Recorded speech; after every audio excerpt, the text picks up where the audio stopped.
Selamat siang buat para petani walet seluruh Nusantara, buat Asia Tenggara pada umumnya.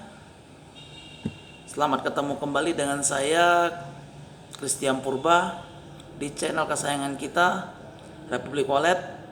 Apa kabarnya? Saya berharap Bapak Ibu semuanya diberkati, sehat selalu, maju terus.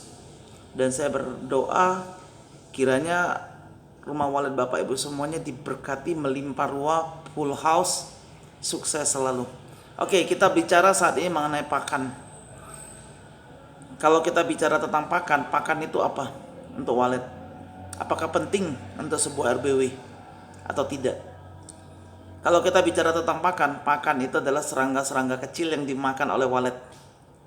Nah, untuk memperoleh pakan-pakan itu, walet harus keluar dari rumah walet, terbang menuju ke satu lokasi pakan, di mana lokasi pakan itu biasanya bisa jadi di daerah perkebunan kelapa sawit, bisa juga di daerah persawahan, bisa juga di atas pohon yang rindang, yang tinggi seperti pohon beringin, pohon jati, atau pohon durian atau pohon mangga, ya agak lebih pendek pohon mangga, pohon rambutan atau pohon-pohon lainnya, pohon buah-buahan lainnya.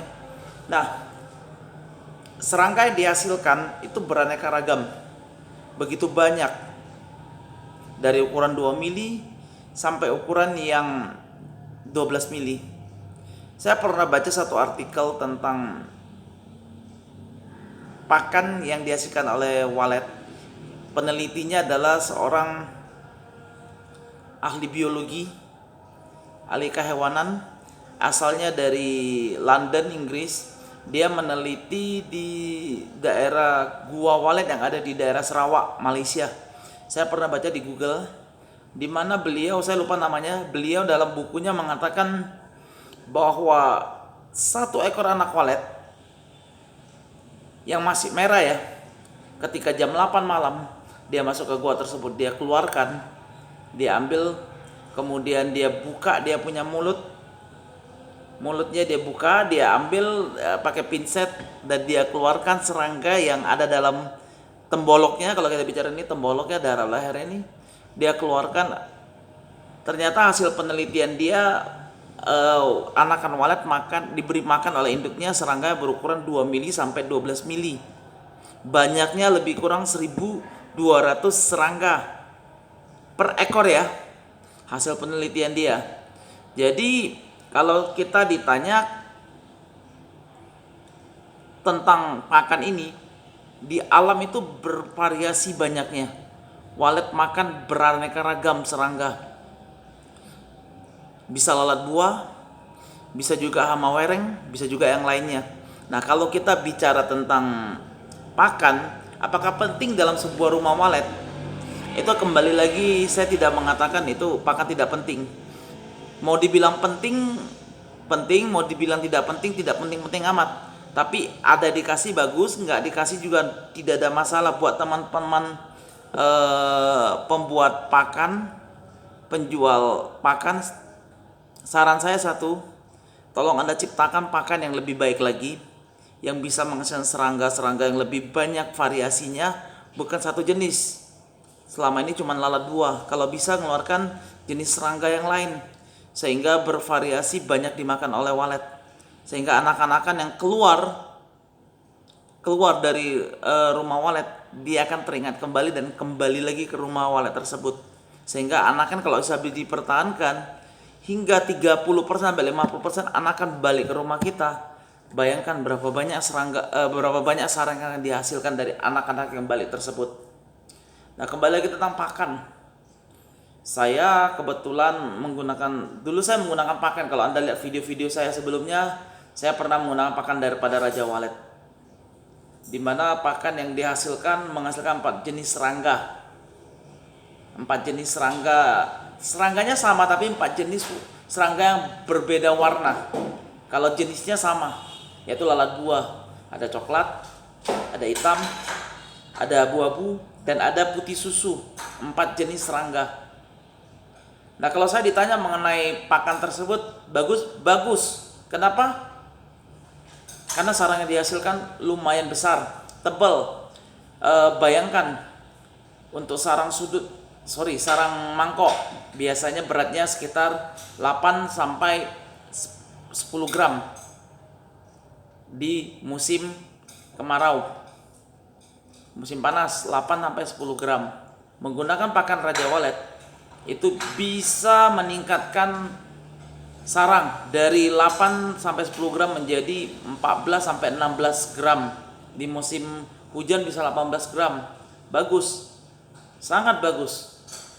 Tetapi kembali lagi menggunakan pakan tersebut, anakan kalau ditanya balik nggak? Kalau saya bilang saya nggak tahu apakah anakan balik atau tidaknya. Karena dari penelitian saya tanpa pakan juga anakan ada balik nggak banyak, dengan pakan juga ada balik sama nggak banyak. Cuman yang kalau ditanya ya sarangnya lebih besar aja, oke, sarang lebih besar, lebih tebal. Tapi tanpa pakan juga anakan ada balik tapi nggak banyak. Dengan pakan juga sama, nggak terlalu signifikan. Jadi kalau saya ditanya tentang pakan, silakan teman-teman mau pakai silakan. Saya sendiri sampai hari ini masih menggunakan pakan kreasi saya sendiri.